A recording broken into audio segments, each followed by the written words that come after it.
భారతదేశంలోనే అతిపెద్ద శ్రీకృష్ణ దేవాలయం మరియు ప్రార్థనా మందిరం ఎక్కడుందో మీకు తెలుసా? ఇది ప్రపంచంలోనే అతిపెద్ద దేవాలయం, అతిపెద్ద ప్రార్థనా మందిరం కూడా. అదే చంద్రోదయ దేవాలయం. దీనికైన ఖర్చు దాదాపు 400 కోట్లని చెబుతున్నారు. మరి ఇది ఎక్కడుందో ఇప్పుడు తెలుసుకుందాం.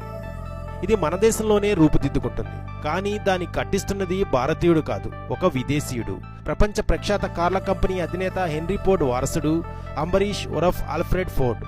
టావోయిజం, బౌద్ధం ఇలా అన్ని ఇజాలు చూశారు, కానీ ఆయన సంతృప్తి చెందలేదు. మొదటిసారి ప్రభుపాదులు రచించిన భగవద్గీతను చదివారు. శ్రీకృష్ణుడితో ఆయనకి ఏదో అనుబంధం ఉన్నట్టు అనిపించింది. అంతే 1975లో ప్రభుపాదులను సందర్శించి హిందూ ధర్మాన్ని స్వీకరించారు.